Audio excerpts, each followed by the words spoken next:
안녕하세요. 네, 오늘은 구약의 산을 오르다 10번째 시간이 되었습니다. 오늘은 여호수아서, 사사기, 룻기를 이어서 사무엘서, 우리가 알고 있는 사무엘, 상하, 우리 이 책을 우리가 함께 흩어보기를 하도록 하겠습니다. 저자로부터, 책 이름으로부터 시작해서 사무엘 상의 구조, 그 다음에 맥을 잡는 시간까지 가지고 우리가 그 다음 시간에는 사무엘서 상을 또 자세히 보는 시간을 가지도록 하겠습니다. 오늘은 사무엘 상에 흩어보기를 시작하도록 하겠습니다. 네, 사무엘서의 이름은, 책의 이름은 히브리 성경에서 사무엘이라고 기록되어 있습니다. 히브리서 성경에서 편찬자들은 이 책의 표제를 사무엘로 정한 것은 아마도 사무엘이 이스라엘 왕정 체제 수립에 지대한 역할을 했기 때문일 것입니다. 더 나아가 하나님께서 사무엘을 통해서 이스라엘의 초대와 또 2대 왕을 세우신 것을 상기시킴으로써 이스라엘의 진정한 왕이 누구이신지를 보여주기 위함일 것입니다. 한편 70인역에서는 이 책의 이름을 비블로이 바실레이온이라고 기록하고 있습니다. 비블로이 바실레이온이라고 하는 뜻은 왕국들의 책이라고 불립니다. 사무엘서는 열왕기와 함께 대표적인 이스라엘의 역사책입니다. 70인역은 사무엘서와 열왕기를 합하여서 왕국서라고 칭하고 있습니다. 사무엘 상하는 제1, 제2 왕국서, 열왕기 상하는 제3, 제4 왕국서로 나누어져 있고 또 불리고 있습니다. 저자입니다. 저자는 사무엘서의 저자는 보통 우리가 사무엘로 알고 있지만 사실 정확하지는 않습니다. 유대인의 탈무드에서는 사사 또 예언자였던 사무엘을 저자로 보고 있지만 근거나 또 그러할 가능성은 희박합니다. 사무엘은 사무엘상 15장 이후에는 더 이상 등장하지 않습니다. 사무엘상 25장 1절에서 그의 죽음이 언급되고 있습니다. 즉 사무엘상 하의 이 많은 역사책에서 사무엘이 등장하는 것은 15장까지이고 25장, 10장을 뛰어넘어서 25장 1절에 그의 죽음이 언급되고 있습니다. 그렇기 때문에 사무엘이 사무엘 상하를 기록했을 가능성은 매우 희박합니다. 역대상 29장 29절을 보면 다윗 왕의 행적은 처음부터 끝까지 선견자 사무엘의 글과 선지자 나단의 글과 선견자 갓의 글에 다 기록되고 라고 적혀 있습니다. 이 말씀을 통해서 우리는 이 본서, 이 사무엘서의 기록은 아마 선견자 사무엘과 선지자 나단과 또 선견자 갓에 의해서, 그러니까 이 선지자들 또 선견자들이라고 불렸던 사람들에 의해서 이 사무엘서가 기록되었고, 후대에 인명의 저자가 최종적으로 이 사무엘서를 완성했을 가능성이 매우 높습니다. 어쨌든 유대인 탈무들은 사무엘을 저자로 생각하고 또 하지만 그런 가능성은 조금 희박합니다. 반면에 다윗 왕의 행적을 선견자 사무엘과 또 선지자 나단과 선견자 갓에 의해서 이것이 기록되어지고 이후에 이것이 익명의 저자에 의해서 완성되었을 가능성이 매우 높다라고 우리가 볼 수 있습니다. 사무엘서의 기록 시기입니다. 사무엘서가 열왕기와 내용적으로 매끄럽게 연결된다라고 하는 것은 저자가 사무엘서와 열왕기를 함께 기록했을 가능성이 매우 높습니다. 실제로 70인역은 사무엘서를 제1, 제2 왕국서, 열왕기서를 제3, 제4 왕국서로 분류하고 있습니다. 열왕기에 나오는 마지막 사건이 바벨로니아 포로로 끌려갔던 여호와긴 왕의 석방이라는 점을 고려해 볼 때 사무엘서와 열왕기는 대략 기원전 550년에서 540년 시점에 바벨로니아에서 기록되었을 가능성이 매우 높다라고 할 수 있습니다.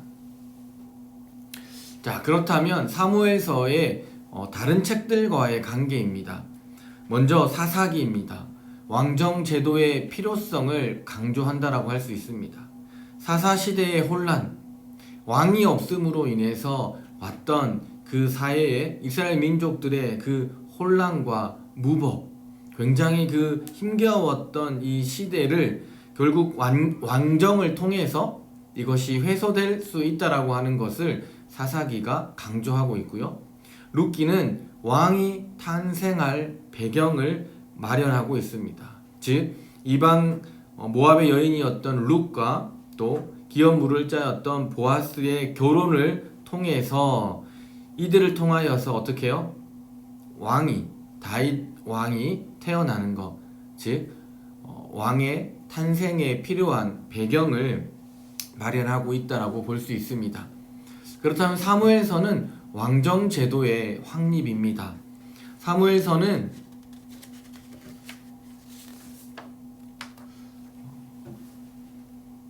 사사기 시대를 거치면서 왕정의 제도가 없었던 그 시기에 사무엘서를 통하여서 왕정의 그러한 제도들, 그러한 시스템들이 확립되기 시작한 시기라고 볼 수 있고요.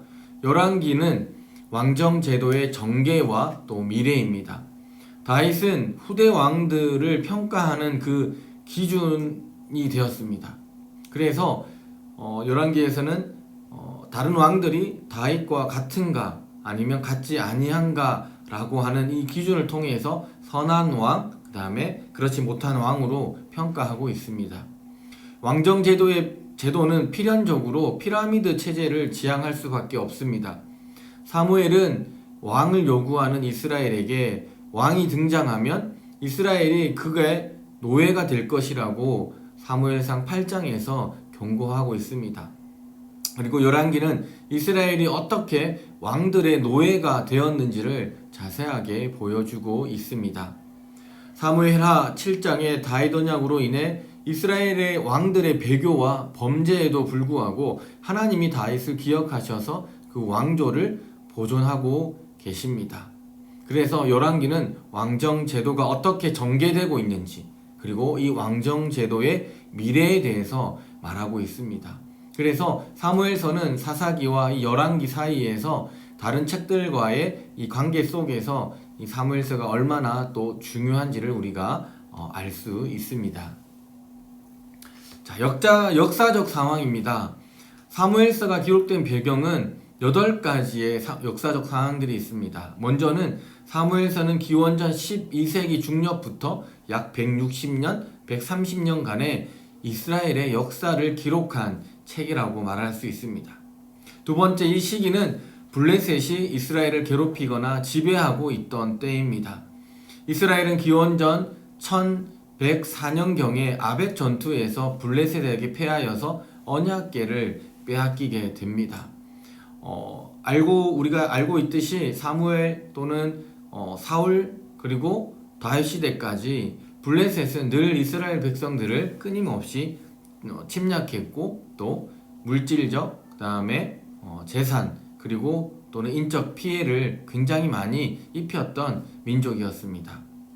이 당시에 세 번째, 당시에 엘리의 뒤를 이어서 사무엘이 이스라엘의 마지막 사사로 20년에서 50년간 이스라엘을 다스렸습니다. 그래서 사무엘상 7장 2절부터 14절을 보면 사무엘은 블레셋과의 전쟁에서 이스라엘을 구원했다라고 기록하고 있습니다. 자, 네 번째는 사울이 기원전 1050년경에 이스라엘의 초대 왕이 되었습니다. 사울과 블레셋 사이에는 종종 전투가 벌어졌고 결국 사울은 블레셋인들에게서 목숨을 잃게 됩니다. 다섯 번째, 사울의 뒤를 이어서 다윗이 기원전 1010년경에 이스라엘의 왕이 됩니다. 여섯 번째, 다윗은 이스라엘의 11지파가 지지하던 사울의 왕 이스보셋과 7년 6개월에 걸쳐 내전을 치른 후에 아브넬의 중재에 힘입어서 통일 왕궁의 왕이 되게 됩니다. 일곱 번째, 다윗은 블레셋을 완전히 무찌릅니다. 여덟 번째, 다윗이 이스라엘을 통치하던 시기에 고대 중동 지역은 절대 강자가 사라진 때였으므로 이 틈을 타서 가나안 지역의 작은 나라들은 정치적 자유를 구가할 수 있었습니다. 다윗은 적극적인 정복 정쟁을 통하여서 부단히 그 영토를 확장하였고 마침내 국제적인 강자로 가나안 땅에서 그리고 가나안 밖에까지 다윗은 이스라엘을 국제적인 힘을 가진 강대국으로 발돋움하게 만들었습니다. 이러한 역사적 상황 가운데 우리가 있었음을, 이 상황 가운데 사무엘서가 우리가 기록되었음을 우리가 알고 또 우리가 사무엘서를 읽으면 더 좋을 것 같습니다. 자, 그렇다면 기록 목적입니다. 본서는 기록 목적은 크게 네 가지로 나눠져 있습니다. 첫째, 사사시대가 마감되고 왕정시대가 시작된 배경과 이유를 설명하고자 합니다. 사사시대의 극심한 무질서는 불가피하게 왕정제도의 필요성을 촉발시켰다라고 할 수 있습니다. 사사시대의 그 무질서는 결국 이제는 사사가 아닌 바로 왕이 필요하다라고 하는 것, 그리고 이 왕의 제도가 필요하다라고 하는 것을 설명해 주고 있습니다. 그래서 이 왕정을 통하여서 사사시대의 그 혼란과 무법의 종식이 되었음을 종식되기를 사실은 바라고 있는 바라면서 이 사무엘서가 기록되었다라고 보면 됩니다. 두 번째는 비록 이스라엘의 현실적 필요 때문에 왕정이 들어섰지만 이 현실적 필요는 그 무질서, 무법을 어떻게 해요? 질서 있게 바꾸기 위한 그 이스라엘의 현실적인 필요 때문에 왕이 들어서게 됩니다. 그러나 여전히 이스라엘은 하나님을 왕으로 섬기는 언약의 백성이었음을 이 책은 사무엘서는 계속 이야기하고 있습니다. 따라서 사무엘서는 신정 안에서의 왕정이라고 하는 절묘한 정치 체제를 통하여서 이 문제를 해결하고 있습니다. 세 번째는 하나님께서 아브라함과 여호수아에게 약속한 언약적 복이 다윗을 통해 완전히 성취되었음을 보여주고자 함입니다. 즉 하나님께서 이 사무엘서를 통하여서 창세기에 아브라함과 그리고 여호수아에게 약속하셨던 복, 언약적 복, 여기서 특별히 땅, 기업을 얘기합니다. 그 언약적 복, 땅이 결국 다윗을 통해서 완전히 성취되었음을 이 사무엘서는 보여주고 있는 것입니다.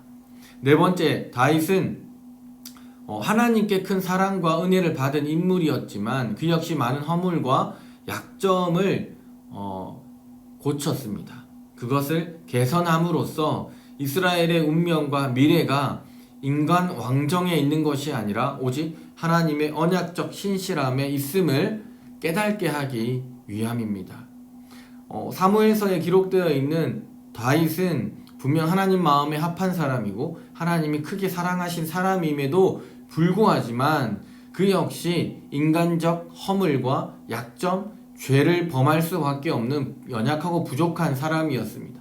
그러나 이러한 다윗은 그 많은 허물과 약점을 어떻게 회개하고 그것을 개선하고 그것을 고침으로 인해서 하나님께서 이스라엘의 운명과 그 미래가 인간 왕에 국한되어 있는 것이 아니라 바로 오직 하나님의 언약적 신실함, 하나님께서 약속하신 그 약속을 하나님은 반드시 지키고 계신다라고 하는 것, 그것을 깨닫게 하기 위해서 이 본서가 사무엘서가 기록되었다고 볼 수 있습니다.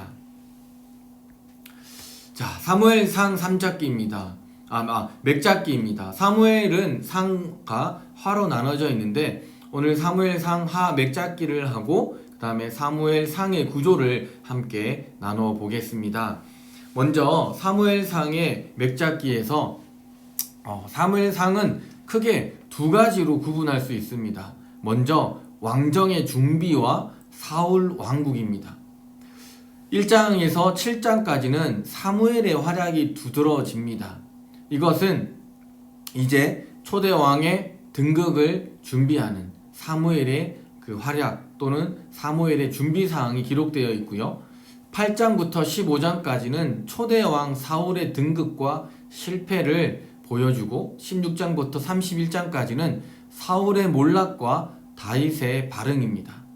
그래서 왕정의 준비와 또 사울 왕국의 이야기를 통해서 먼저 왕정의 준비에서는 옛 질서가 이제 마감되는 것, 그 이전의 질서가 이제는 끝난다라고 하는 것, 이제 사사시대가 종식되고 이제는 새로운 시대, 새 질서의 시작을 의미하고 있습니다. 그래서 사울 왕국 8장부터 31장까지는 어떻게 이렇게 새 질서가, 왕정이 시작되고 있는지를 보여주고 있습니다. 장소는 가나안이고요. 핵심 구절은 2장 30절, 또 13장 14절, 또 15장 22절에서 23절까지의 말씀이 되겠습니다. 사무엘 하 맥잡기입니다. 사무엘 하는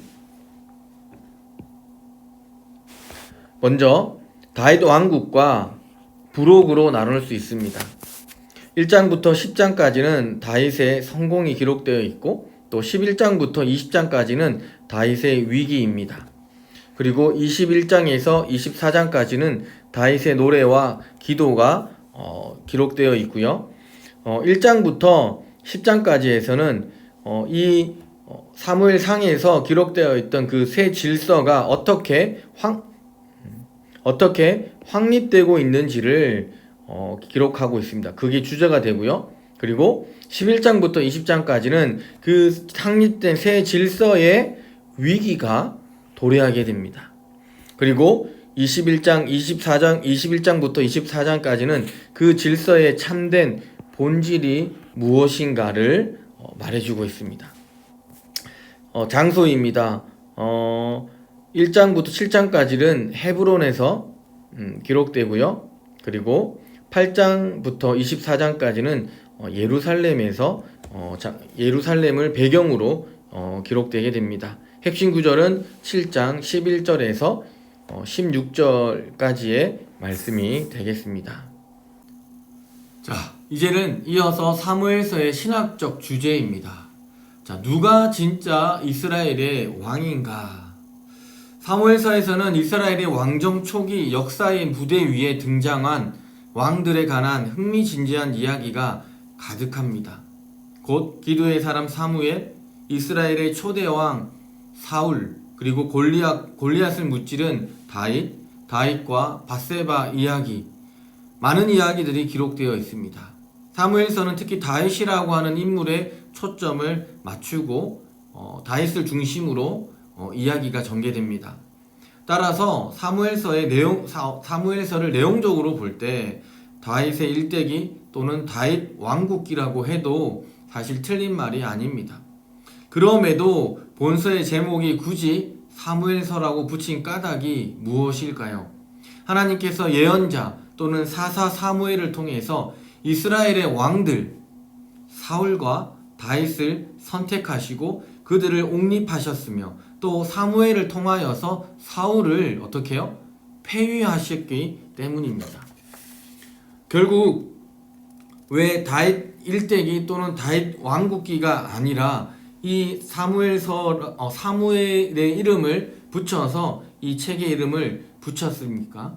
그것은 바로 하나님이 어떻게 해요? 사무엘을 통해서 왕을 세우시고 기름을 부으시고 그를 왕으로 세우시고 또 그 왕이 타락하고 범죄하게 될 때 그 왕을 폐위시키는 분도 하나님이시기 때문입니다.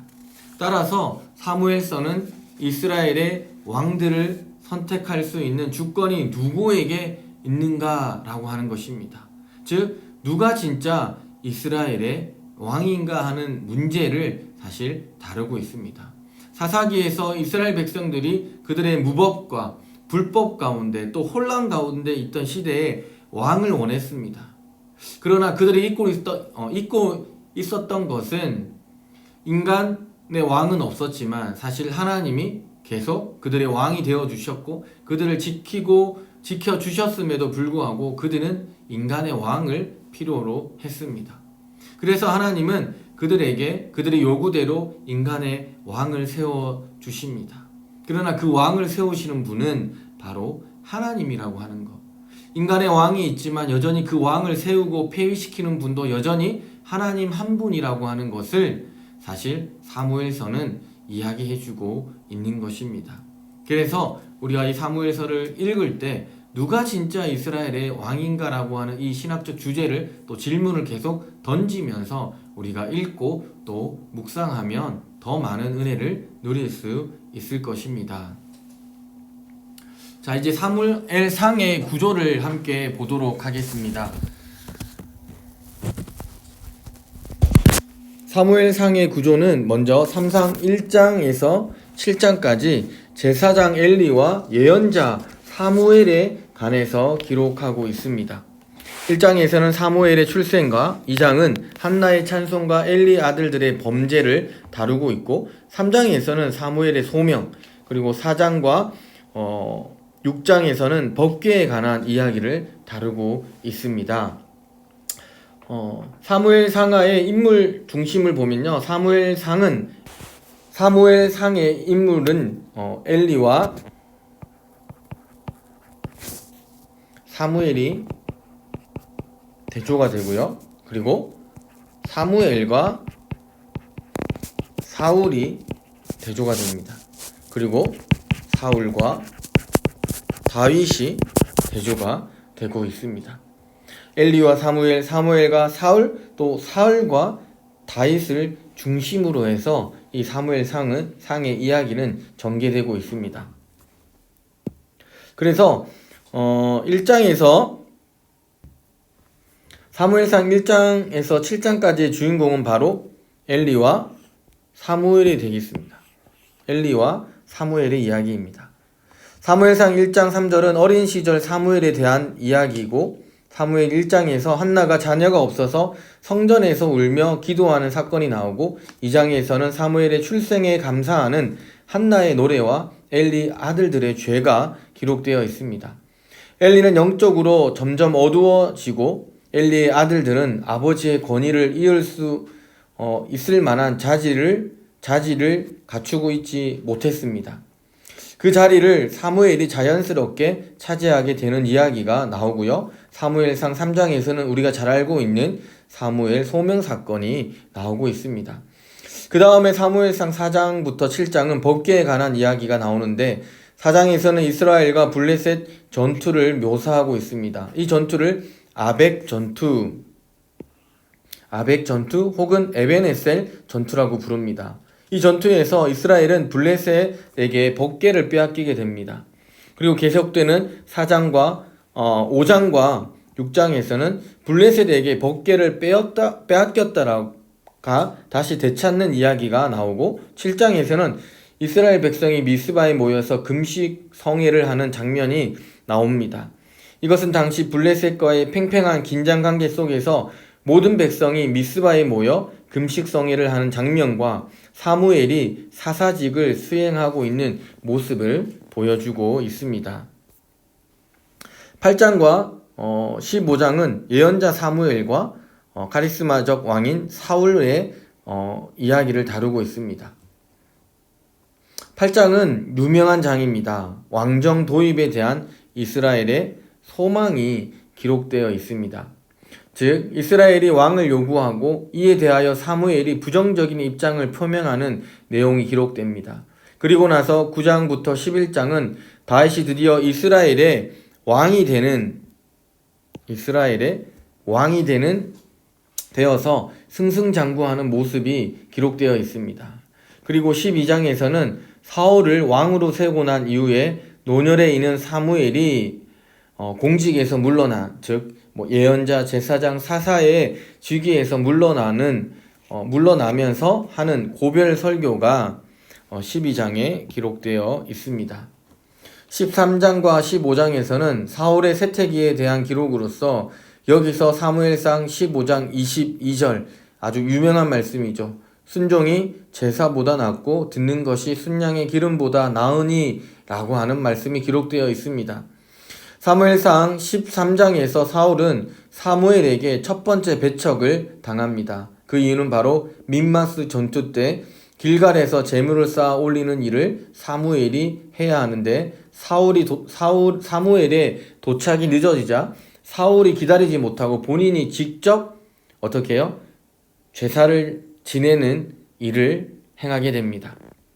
이로 말미암아 사울은 심판의 말씀을 듣게 됩니다. 그리고 15장에서 나오는 아말렉 전투에서 사울이 두 번째 불순종을 하게 됩니다. 첫 번째 민마스 전투, 두 번째 아말렉 전투에서 사울은 계속 불순종으로 행하게 되고 결국 그의 운명이 다했음을 암시해주고 있습니다. 아말렉 전투에 승리한 후에 모든 것을 진멸하라고 요구한 사무엘의 명령을 절반반 수행하는 불순종을 행함으로써 사울은 그의 운명이 다했음을 우리는 짐작할 수 있습니다. 이어서 사무엘상 16장에서 마지막 31장까지는 사울과 다윗의 이야기가 기록되어 있습니다. 이때부터 사울의 명성이 점점 땅에 떨어지고 다윗은 상승 곡선을 그리게 됩니다.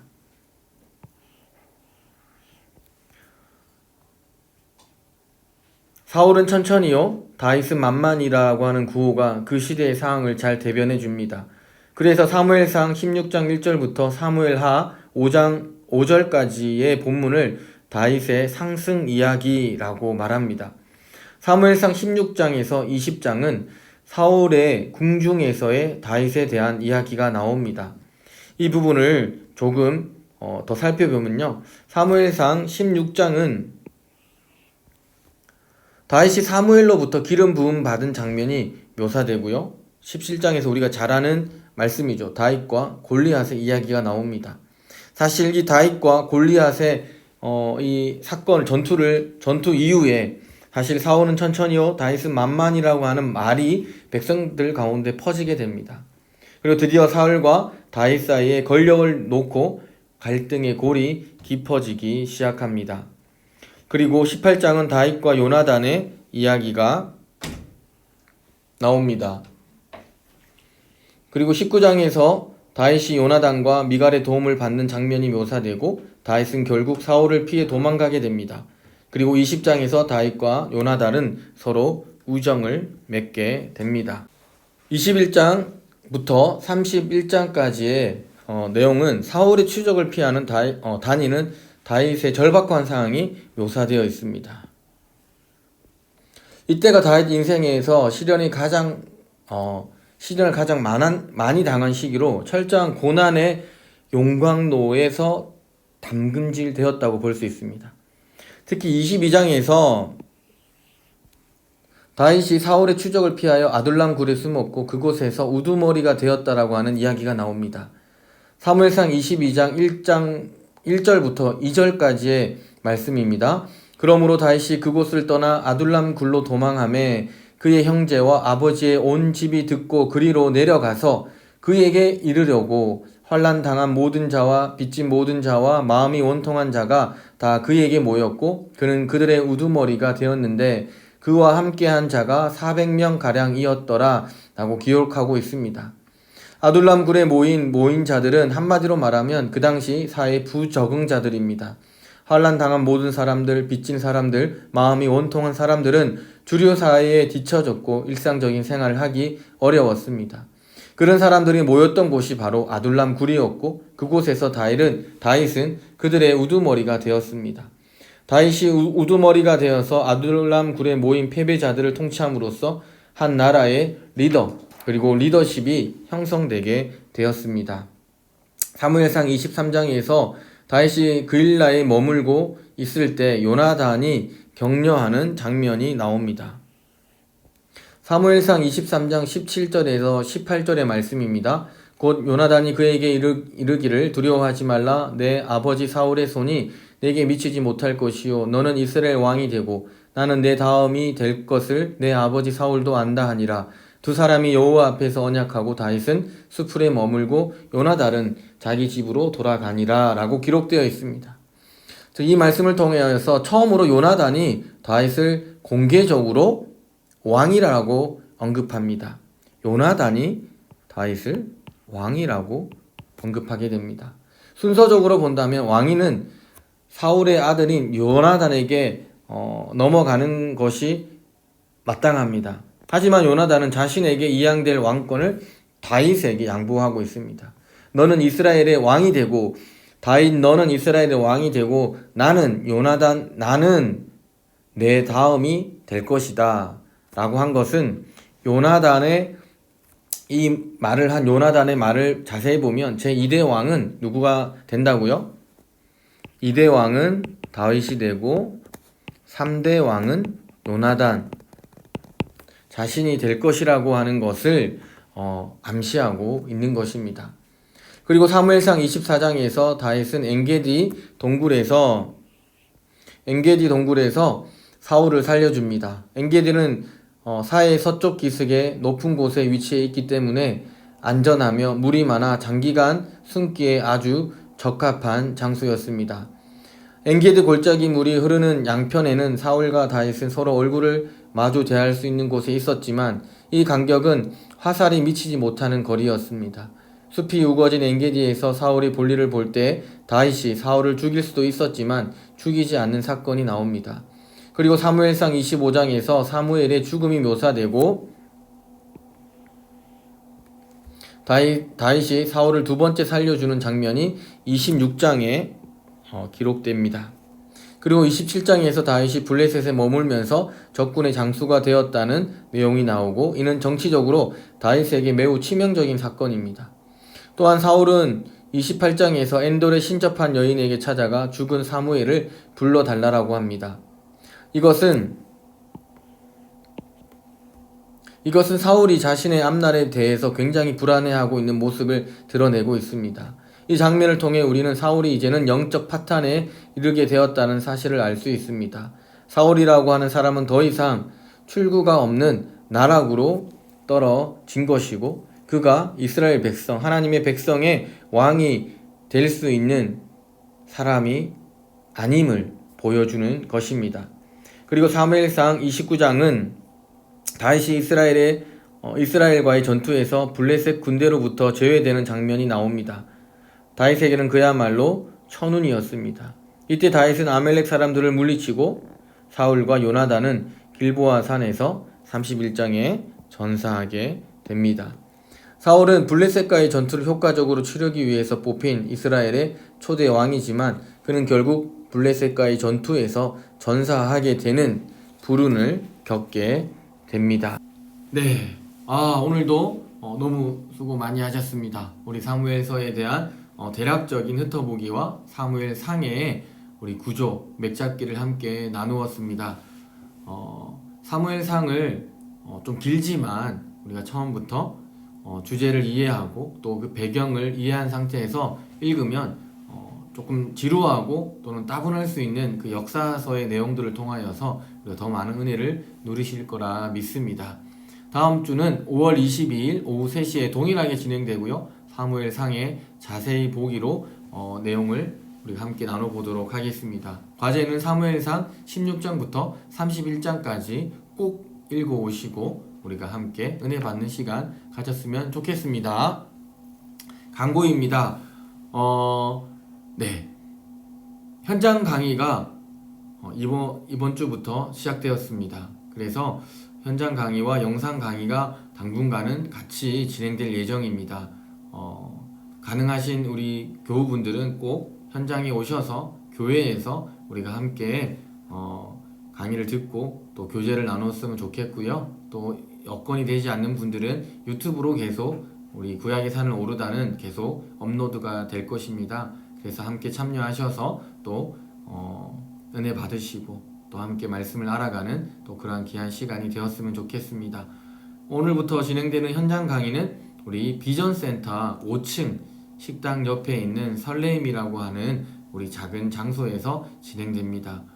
잊지 마시고 꼭 시간 되시고 또 함께 할 수 있는 분들은 오셔서 우리가 함께 현장에서 조금 더 얼굴을 마주 보면서 또 서로의 숨소리와 또 눈빛을 보시면서 우리가 함께 강의를 또 듣고 또 은혜를 나누는 시간이 되었으면 좋겠습니다. 이제 코로나가 이제 사회적 거리두기가 완화되고 또 코로나 확진자들의 수가 또 급감하면서 이제 우리가 현장 강의를 시작하게 되었습니다. 잊지 마시고 함께 참여하셔서 또 함께 교제 나누는 우리 교우들 되시기를 바랍니다. 감사합니다. 함께 기도하시겠습니다. 사랑과 은혜의 하나님 감사합니다. 벌써 10번째 우리가 강의를 함께 나누었습니다.